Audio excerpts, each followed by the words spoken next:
تفسير كشاف سورة زلزلة جسر سورة إن شاء الله خدي موفق بك كحتى الضويم إن شاء الله خدي إذن بده هذه سورة مختلف فيها يعني هنك لما كان نازل بها هنك جيد بين كل المدينة المنورة نازل وهي سورة زلزلة 9 آيات نهاية. بسم الله الرحمن الرحيم. إذا زلزلت الأرض زلزالها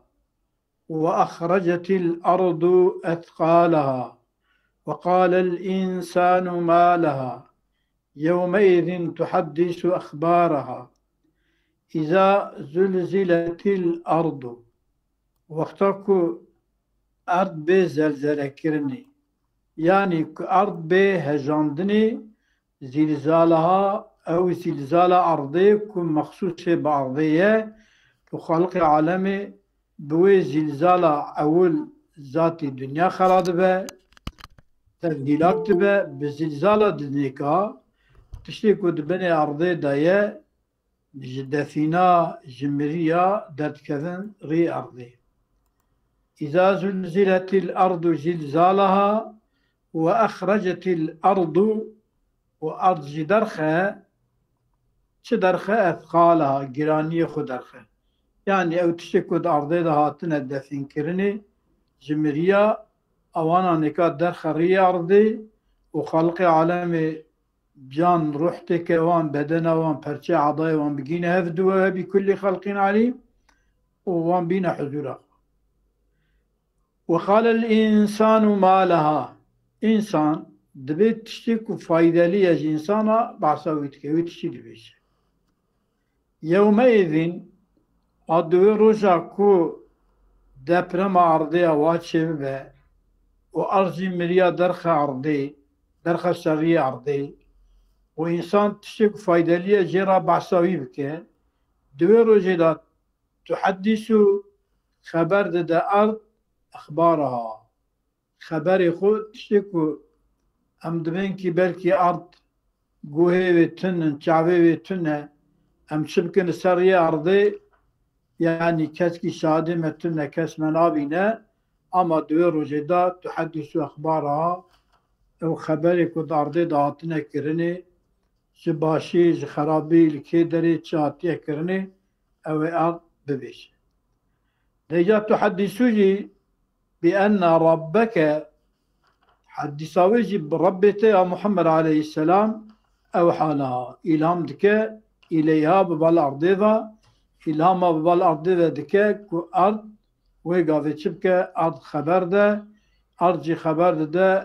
تشتكو أرض ده هاتيه كرن تمام وي أرض بيجا يومئذ دوي رجا وتحدث أخبارها وزلزلت الأرض زلزالها وأخرجت الأرض أثقالها دوي رجدا يصدر الناس أشتاتا صادر دبن إنسان جهدو دبن أيري يعني إي باشي ببال جنة ذا إي خرابي جي ببال جهنم ذا كما يصدر الناس أشتاتا صادر دبن متفرر ليروا جبوكو بيد ديتن بوان أعمالهم عملهم بوان بيديتني يعني أو عملك الدنيا كرنا اگر باش اگر خرابي تشي كرنا كو بي نشاندان جوان را اوانانيكا انسان جهته خطاندني فمن يعمل مثقال ذرة خيرا يره ايكو مثقال ذرة قاني كرموريكا صور ويا او تشي كو طاب ده هندر ومال بني جامي اوان جسمي هوريك خونه دكن ابو خان ديوانجي مثقال ذره كد بيجن خيري كربوي خير اخو ببينه مكافاتوي ومن يعمل مثقال ذره شرا يره يك بقان دي مثقال ذره خرابي جي كربه جزاي خرابي اخو يعني او خرابي اخو بوا خرابي كريا ببينه او خدي عفو بك او تشتكي يعني دي شيء ببينه الا كرنا اخو ببينه تركي إذا زلزلت الأرض زلزالها قرئ بكسر الزاء وفتحها زلزالها زلزالها فالمكسور زلزالها مصدر زلزل يزلزل زلزلة وزلزالا مصدر رباعي مجردة مضاعفة والمفتوح زلزالها أوجي اسم مصدر مصدرنا اسم مصدر وليس في الأبنية دسيغي دبناي عربة كلمة واندا فعلال بالفتح فعلال بفتحتنا إلا في المضاعف إلا المضاعف رباعي داي سيدي وقت شيء مثلا زلزلة وسوسة دحرجة زلزلة وسوسة زلزالها زلزالها ويوسوس وسوسة وسواسا وسواسا فإن قلت ما معنى زلزالها إذا زلزلت الأرض وبزلزلة كرن دبرم كرن أرض زلزالها زلزالها خود يعني بالإضافة بإضافة زلزالي ببال هاي ضمير راجع بال أرضه معنى شيء قلت معناه زلزالها الذي زلزال أرضه أو زلزالك تستوجبه في الحكمة ومشيئة الله تعالى تستوجبه وزلزاله جركلي دكا بحكمة إلهي ومشيئة خديدة أو زلزال يعني أو زلزالك بمخلوق بني عرضه ويا إنسان بني عرضه دركه وهو الزلزال الشديد الذي ليس بعده çünkü زلزال عو الدنيا خرابونه زلزال دديا تشتكو أرضي دهاتي ve şartını definkirini جمريا دركتنا وانا الذي أو زلزالك ليس بعده تبشتي بدا زلزال تنه ونحو بنزري ذيا ويعني زلزالها يعني أو زلزالك مخصوص بوي بأرضيه يعني مستوجبة حكمتي إلهية ومشيئته خديه أو زلزالة مخصوصة örneki ذيا هي إضافة جبوت اختصاص بعد البلي أكرم التقي إكرامه وأهين الفاسق إهانته إكرام تقي بك إكرامه بإكرام التقي يعني أو إكرامك مستوجبة كو أبيا مستوجبة جوي إكرام راوي إكرامه ويبويوي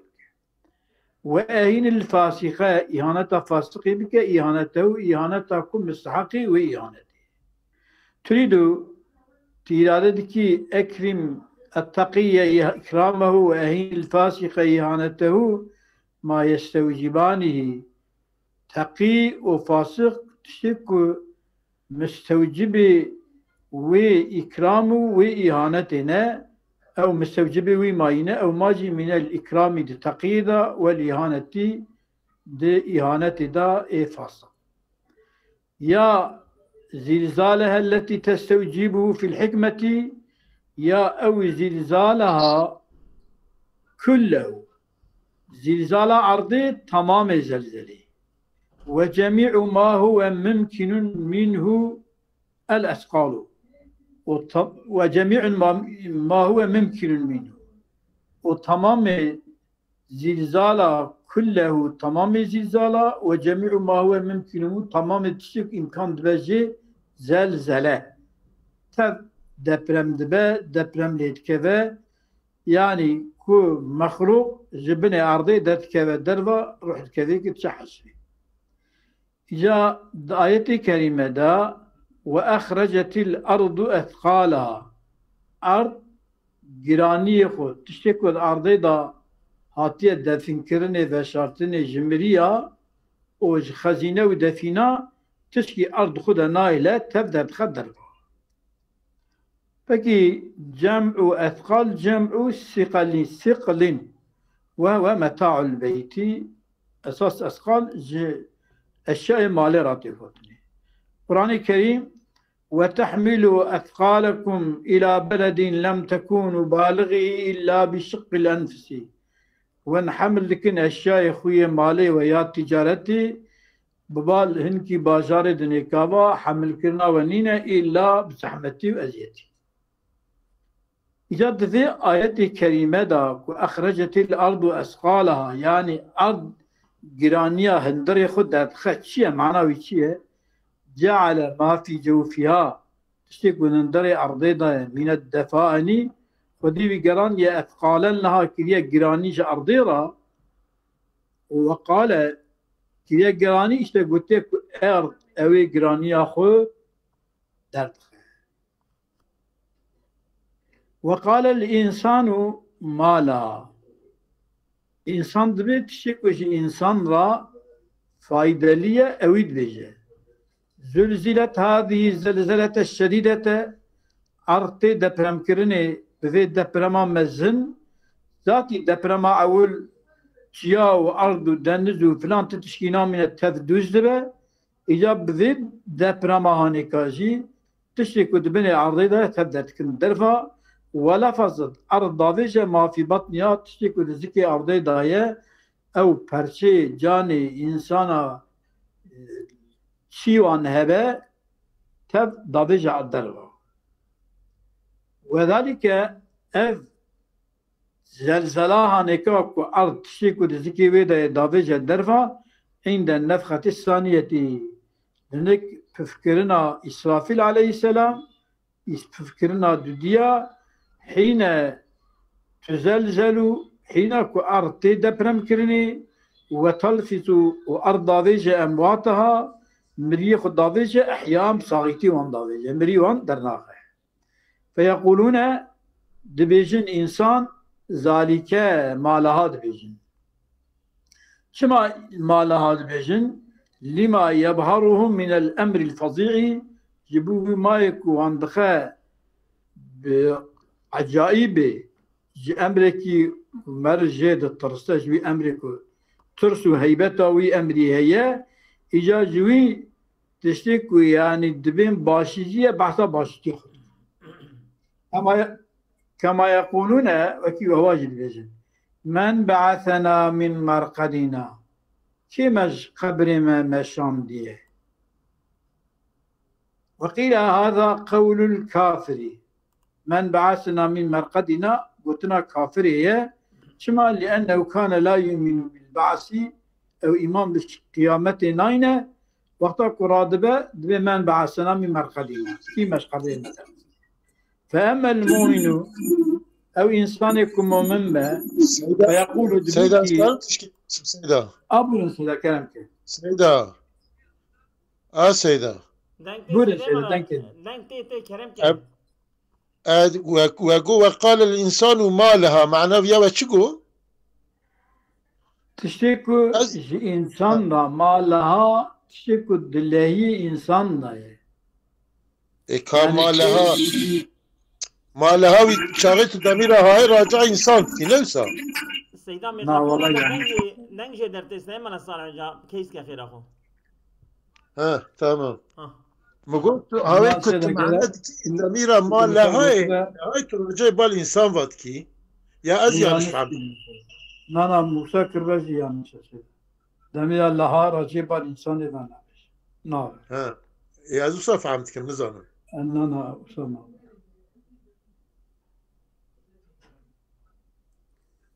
زبني ما أو ناس تفهم يعني تشش في أرض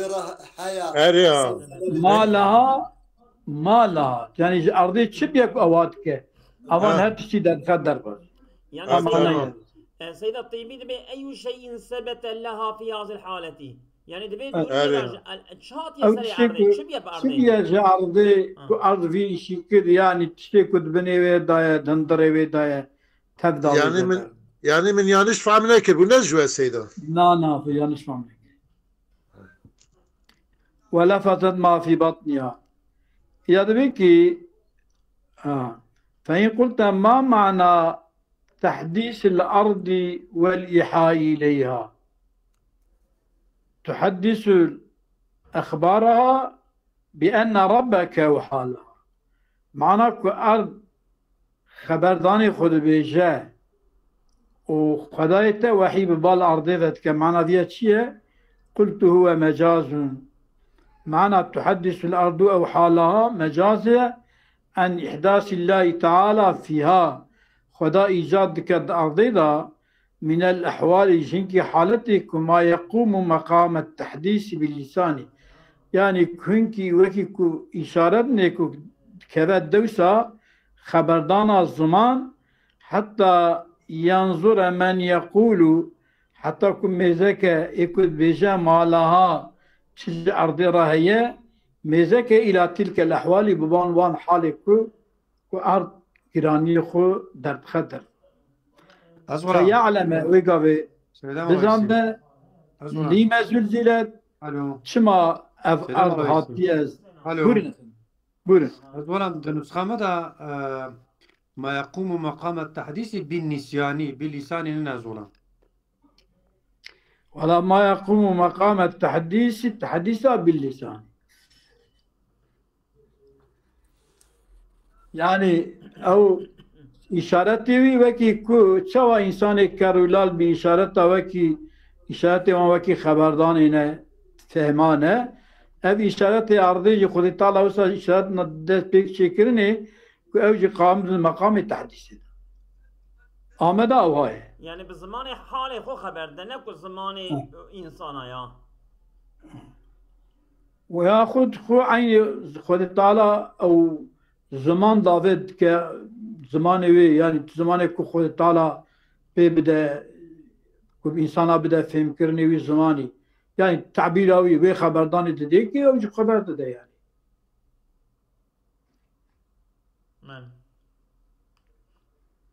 وحتى ينظر من يقول ما لها للا تلك الأحوال فيعلم لما زلزلت ولما لفظت الأموات وأن هذا ما كانت الأنبياء وأف دركتنا وأف دبرم وأف دركتنا شعرضي ما كانت الأنبياء ينذرونه إنسان ترصندن ويحذرونه منه وتحذير إنسان شيء تكرن دورم كي هوا بيشات هي بيشا خدا وحاضر لمش. وقيل أساسا بما أهل السنة تجي التخمين من الجمع أبيضها مقبولة ينطقها الله سبحانه وتعالى على الحقيقة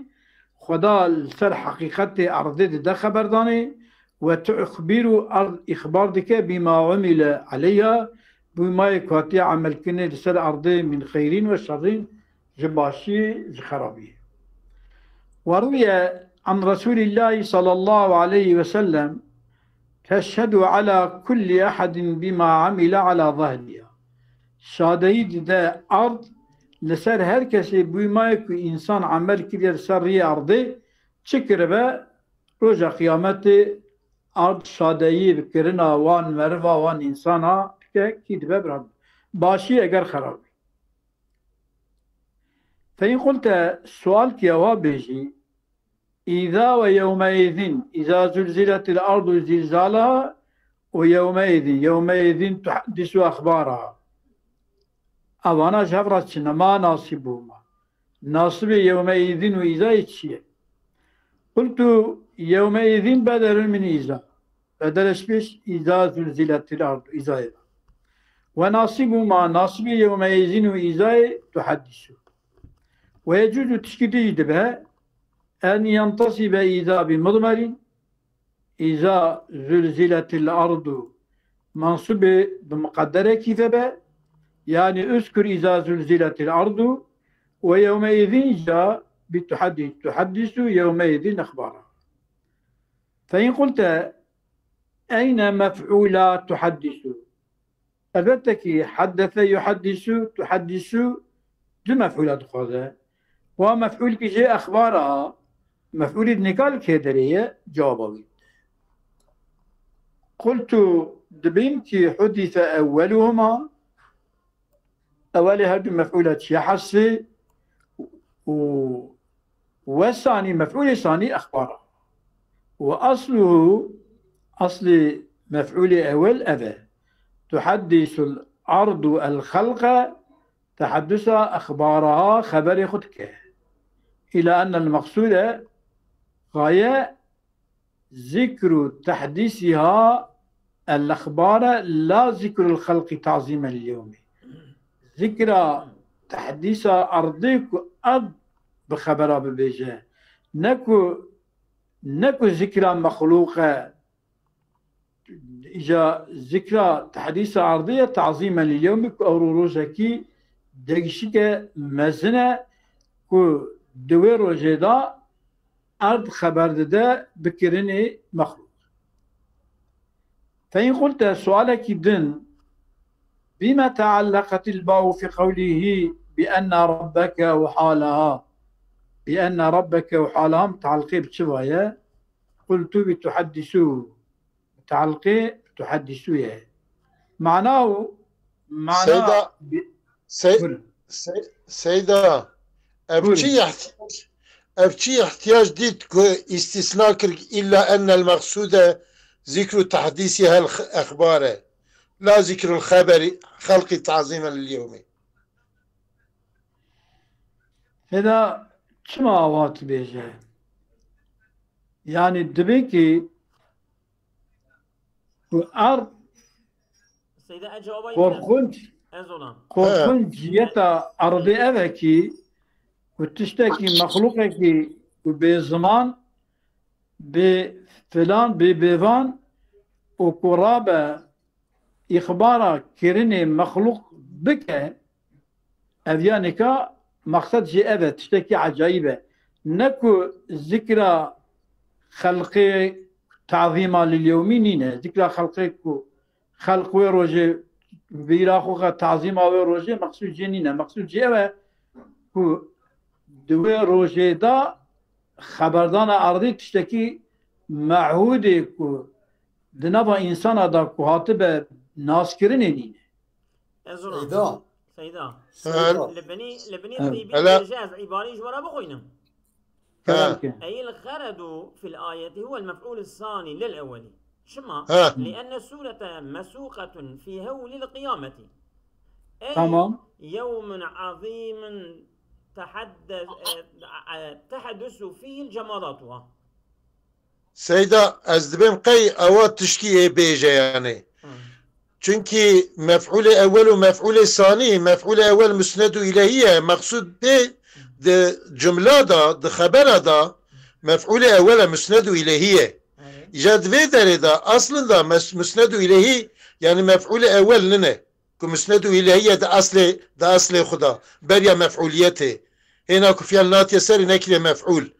icad maksud de derida akhbarın yani mef'ul sani halbuki ne maksud de cümle da مقصود مفعول أولا يعني آخذ أول مسند إليه أول إجاد في دريدا دمك مقصود أخباره ها يعني جرك هاوي كلا مفعول أول خلق كلا مفعول أول أخبار كلا مفعول ثاني دمك خلق مقصوده إجاد بيننا بالترسى مشهور قوانين وقواعد جملة كم مقصود مفعول أولا مسند إليه نأوى يعني أخبار أرضنا يعني تفيدري ده مفعول ثانية. لا أساسا سيدة يعني أكثر سيدة ما رجع دريتش. كرمك. أزبني أف تعظيما لليوم يجي إخوان نادي بور ذكر الخلقي يعني جبوت شو تحديث أخبار يا مقصد أوا لا تعظيما لليومي. يعني لا ذكر الخلق تعظيما لليوم يعني روش كوصا يكون جمادات خبردن سيدا كو جمادات تويرو إذا خبردن روش كوصا مصنع يعني كو أرض خبردن مالي خبردانا أرضية نكو خلق ذكرى خلقك تعظيما لليومين نينة يعني سيدا تشكي بلا خوخا تعظيما وروجي نينة مقصود شيء تشتكو غير معهود مألوفة كتشيك وأرض خبرداني بك سيدا تشكي أنا وقتكم فعلتين السر مبتدا وخبري مقصود مبتدا يعني مفعول أوله إيجاد في دريدة طام بالترسوية يعني مثلا تدبي رأيت زيدا رأيت زيدا يضرب عمران يعني محطة فايدة خبرها سيدي محطة فايدة خبرها يرزو خبر مسند بال مبتدا يا سيدا يعني مسند بال مفعول أول مبتدا مقصودة مقصودة بخبره مبتدا إيجاد في دريدة طام بالترسية يعني أساس وداق نقطة لسر خبر يد في دريدة لسر مفعول ثانية لا مسألة تفعل فإن قلت بما تعلقت الواو في قوله بأن ربك وحالها قلت بتحدثه تعلق بتحدث فيها معناه تحدث أخبارها بسبب إيحاء ربك لها السبب وحي ربته أرض أرض خبر خو بعث كشي خبرته وأمره أمر خالقته إياها أرض أمر ذلك بالتحديث بخبر دانه ويجوز أن يكون المعنى يومئذ تحدث أرض خبر ده بالتحديث أن ربك أوحى لها أخبارها بالتحديث يعني كو خبر دانك ربته إيجاد كريه تحديث كريه كو بتشي تحدث بالتحديث أن بحديثك ربته وحي كريه جيرا ببالوي أرضي خبري أرضي ربته وحي كريه أوجي بوي وحيا ربته أوجي خبر على أن تحديثها بأن ربك تحديث أرضك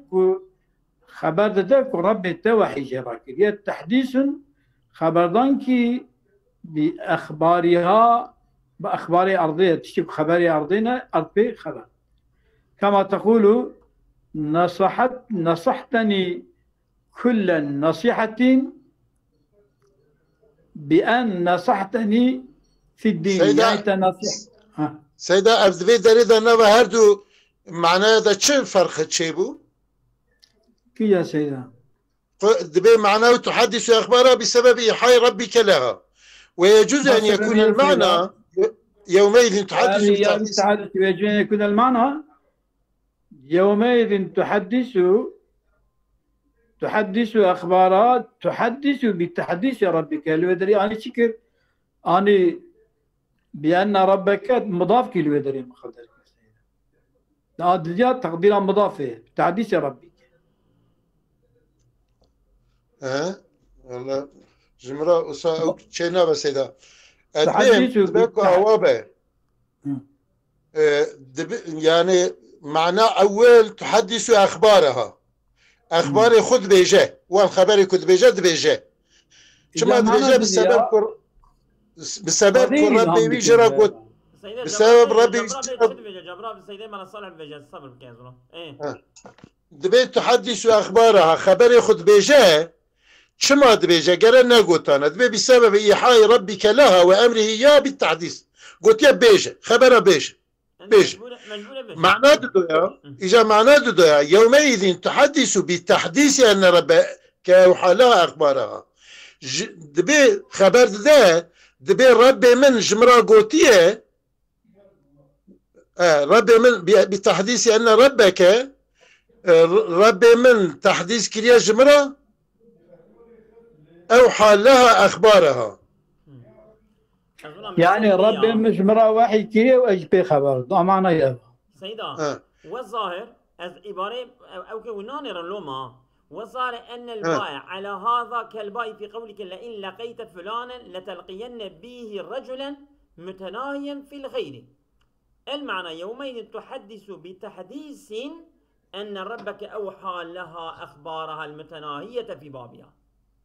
يعني او بي او شاغي ويدي فاده كلام يعني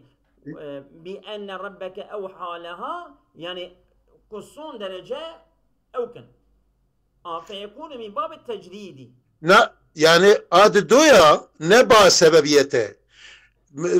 أرضاني تحدثوا خبر ده بتحديث أن ربك أوحى لها أخبارها دبي ربي من خبر من جمرة وان خبر جمرة قوتيه بتحديث أن ربك أوحى لها أخبارها يعني دبيكو ربي من فان خبر جمرا قوتيا أول دا خدا جرا قوتيا خبري خبيجة دبي أز دبيجة يمكن ربي من أمر مكرقو بيجة خبري خبيجة إيد دويا دبي ربي من فان خبر جمرا هانية يعني وكا تحديث كريا وحي كريا جمرا قوتيا أجي دبيجم جمر قوتيا أجي دبيجم يعني وي واحد كريا فان خبر أجي لو ما دبيجم سيدا فرقه هردو معناه الطيبي دبيجاس لما ويسلي بنيراو الطيبية بنيرا معنى هردو فرقيت كلمة بين هردو معناه جاب دقتينة دريج سريد سكنة بله دبي لبعضها تنقي هي شو يعني اوان بيجن بري معناه بري خبر لجمع أرضي حاضرا خدا جي امري يتكتب خبري خبيشه معناه دو يا دبي ربي من وحي جمرا كليه وان خبر جمرا وحي كليه يعني اوجي اختار او الباء سببيته عدد يا مضاف مقدره خدا جمرا قلتي اجي خبرك خدا جمر قلتي اجي او مساله هذا ويجوز ان يكون بان ربك بدلا من اخبارها يومئذ تحدث أخبارها بدلش بشوان أخبارها واجيك بأن ربك وحالها كأنه قيل بقابي يومئذ تحدث أخبارها يعني تحدث بأخبارها بدلش بش أخبارها واجيك بأن ربك وحالها يعني كربته إلهام كريا جيرا إذا دبكوا بفي معنى أم بصالحين يعني حرفك جلال سر أخبارهم قدر بكن وبأن ربك أو يعني كاجي شابك بكن تكنا بدلش بريفا بلي لأنك تقول حدثته كذا وحدثته بكذا يعني جاركي بحرف جارة جاركي جي بحرف جارة سكت إجا معنى أوحى لها شيء بمعنى أوحى إليها أبلام بمعنى إلهي وهو مجاز يعني أوحى لها وحي أرضيرا نينا يعني إلهام وهو مجاز كقوله أن يقول لو كن فيكون يعني خدا جير دبيب أو جي دبا يعني معنى كن فيكون يعني كتبه ببا يعني أمري إيجاد ذلك أو جي موجود به أو جي كتبه يعني شبه إرادة إظهار ما فيها من الأحوال بما يلقى إلى المأمور لإظهار ما يراد منه من سرعة الامتصالية استعارة تمثيلية مالا يكون قال الشاعر قلت أوحى لها القرار فاستقرت هو مالا فأنالني أذياننا الشعراوي فأنالني كل المنى بزيارة كانت مخالصة كخطفة طاري فلو استطعت إذا اختلعت على الدجى لتطول ليلتنا سواد الناظر فأنالني قهاندي من كل المنى هر اشتكي من عرضية من قهاندي من بزيارتي وكان أو زيارة مخالصة بالتزيبية كخطفة طاري وكي كما شوى كطيب نكولي خليك وبردينه أو أما بالتزيكا أني ذا صام زيارتك فلو استطعت إذا اختلعت على الدجى أقام قوتي من أبونا إذا خلعت على الدجى وقتكم من خلع بكرة يعني من سر تعريتي من جهة ذكرنا لا تطول ليلتنا أو لا تطول ليلتنا ويشتبع مدريش كنا سواد الناظري رشايا إيكود النيرة رشايا شعبي يبي يذكرنا يعني هنكي بني ارتنا أو رشايا شعبي بوي تشتي أو شاهد بس يدبيه أو حالها دفرداجي أو حالها أن أوحى إليها القرار وقال عبد الله بن مسعود تنبئ أخبارها. قلت يومئذ تحدث شوى بأن ربك أوحى، إذا تحدث أخبارها بأن ربك أوحى يومئذ يصدر الناس تحدث أخبارها تنبئ أخبارها. شنو تحدث تنبئ. وسعيد بن جبير تنبئ أنبأ ينبئ بابا يفعل خن ده بالتخفيف. يصدرون عن مخارجهم صادر دبن دركتنا جديد دركتنا خويا من القبور صادر دبن إلى الموقف ببال الموقف حساب وصادر إجا يوم يصدرون أشتاتا بآي بيض الوجوه سشعب وانسفين آمنين أمين يعني ترسى وانتنا كمكي خدا وانعفو كريه وسود الوجوه وجما رشن فزعين ترسونك ويا يصدرون عن الموقف في موقف ظهرا أشتاتا يعني آري يتفرق بهم طريق الجنة والنار دقشت بوان شذقة بوان ريا جنة وريا آجر شذقة منه إيكو إيه آجرن ببال آجر با إيكو إيه جنتنا ببال جنة ليروا أعمالهم ليروا جزاء أعمالهم شبكوا بنشاندان بوان دا كلام شرح حسن مضافة كي جزاء أعمالهم بنشاندان بوان. وفي قراءة النبي صلى الله عليه وسلم وآله وصحبه ليروا إنك بنشانك وشبك أو ببين النجاة. وقرأ ابن عباس وزيد بن علي يراه بالضمي يراه ليروا أعمالهم يراه يعني أو شاغي أزولان يجبوي من إنساني ولا نشاندان يرى بدن بإنسان هو شرك عمل كريه. وحكي أن أعرابيا أخر خيرا يراه فمن يعمل مثقال ذرة شرا يرى ومن يعمل مثقال ذرة خيرا يرى ده باشي. فقيل لو قدمت وأخرت بيشي تدا باشي تدا بيشي فقال هو قلت وذا بطن هشا أو قفاها فإنه كلا جانبي هشا لهن طريق. خذا ونهد بقرن هرشا ناوي واديك نوالك يا بطن هرشا يا أو قفاها يا خد شماسية هرشا بقرن فإنه شان هذا حال هذا كلا جانبي هرشا هدو طرف هرشا يعني قفاوي ورطاوي لهن جوان محبوبات ترى النساء دبارة طريق ناقة ترى دراني كذا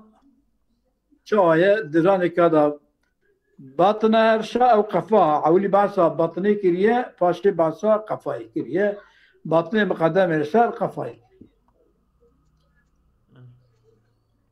جاد بيكي فمن يعمل مثقال ذرة والذرة النملة الصغيرة وكرموريكي هوريكي صورك. وقيل الذر ما يرى في شعاع الشمس بني كيرجني روجدا من الهباء جوان جسمك تشك. فإن قلت سؤالك يا وابه كرني حسنات الكافر محبطة بالكفر يعني خنجي كافر ساتي بكفري خنجي هبنجي بوشنانه.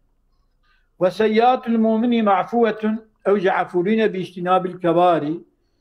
خوش بناء مظن محافظة بك أو جي عفونا.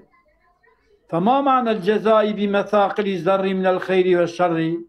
معنى مثقال الذرة خير والشر هذا جزاء خير أو ببينه معنى فيها شيء.